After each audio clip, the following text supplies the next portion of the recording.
Hello guys, welcome to my channel. তো আর একটা নতুন ভিডিওতে আপনাদের স্বাগতম। ভিডিওটা হলো যে কাজীদার ম্যানেজার হঠাৎ কেন শুভদার দোকানে গেল। তো শুভদার দোকানে কিসের জন্য গেল এবং আসলেই কি শুভদার এই কাজীদার ম্যানেজার ওটা, তো সে এই সমস্ত কিছু এই ভিডিওতে তোমাদেরকে বলবো। তো তার জন্য আমরা চলে যেতে হবে শুভদার দোকানে। তো চলো গাইস, যাওয়া যাক শুভদার দোকানে, লেটস গো। তো ফাইনালি আমরা চলে এলাম সেই শুভদার দোকানে। তো শুভদার দোকানে এসে দেখি কাজীদার ম্যানেজার শুভদার দোকানে। এটা দেখে তো আমি প্রচণ্ড পরিমাণে অবাক হয়ে গেলাম যে শুভদার দোকানে কাজীদার ম্যানেজার কী করতে আসলো।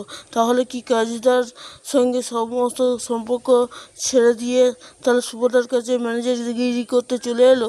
তো সেটা কি হলো না হলে তোমাদেরকে বলবো।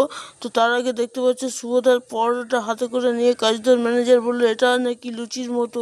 তো তাই শুনে শুভদা কি বললো গাইস জানো? শুভদা বললো যে তুমি কোন দেশে থেকে এসেছো। হ্যাঁ গ্যাস, তো শুভদা এই কথাটাই বললো যে তুমি কোন দেশে থেকে এসেছো। এটা শুনে কাজীদার ম্যানেজার বলল যে আমি জয়নগর থেকে এসেছি এবং আমি জয়নগরের মানুষ। তো শুভদা কি বললো জানো? শুভদা বললো যে তাহলে তুমি এরকম বলছো কেন যে পরোটা লুচির মতো? পরোটা ছোট হবে কি বড় হবে কোথাও কি লেখা আছে? তো শুভদা ঠিকই বলেছে গ্যাস, কিন্তু কাজীদার ম্যানেজার আরও অনেক কথা বলেছে। তো সেইগুলো তোমাদেরকে বলবো। দেখো, কাজীদার ম্যানেজার বলছিল যে শুভদা নাকি পরোটা অনেকটা ভালো এবং তরকারিটা, বিশেষ করে শুভদার তরকারিটা অনেকটা ভালো, কিন্তু কাজীদার মতো নয়। হ্যাঁ গ্যাস, কাজীদার ম্যানেজার তো কাজীদারই কথা বলবে না, তার জন্য বলে যে কাজীদার মতো অতটা ভালো নয়। তো শুভদার দোকানে এসে শুভদার পরোটা নামে এরকম বলবে, শুভদা সেটা সহ্য করছে। আর শুভদার দোকানে কেন এলো গ্যাস, কী কারণে এলো এবার তোমাদেরকে বলবো।